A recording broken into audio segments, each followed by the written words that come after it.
ગુજરાત સરકારની મગફળીના ટેકાના ભાવે ખરીદી માટે જાહેર કરાયેલી નવી નીતિને ખેડૂત વિરોધી ગણાવીને જેતપુર તાલુકા કોંગ્રેસ સમિતિ દ્વારા આજરોજ મામલતદાર કચેરી ખાતે આવેદનપત્ર પાઠવવામાં આવ્યું હતું.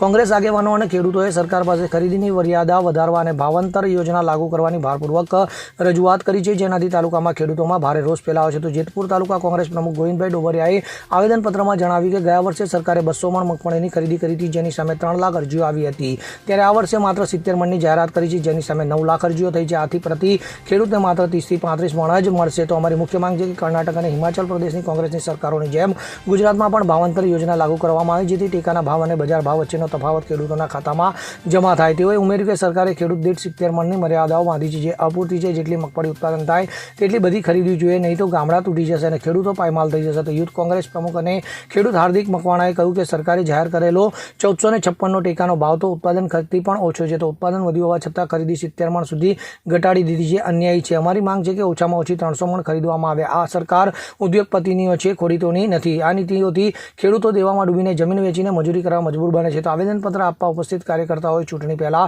ખેડૂતોના મુદ્દાઓને અવગણવાની ટીકા કરી છે. કોંગ્રેસ આગેવાનોએ જણાવ્યું કે જો સરકારે તાત્કાલિક પગલાં ના લીધા તો આગામી દિવસોમાં વ્યાપક આંદોલન કરવામાં આવશે. તો આ મુદ્દાથી તાલુકાના ખેડૂત સમુદાયમાં અસંતોષ વધ્યો છે.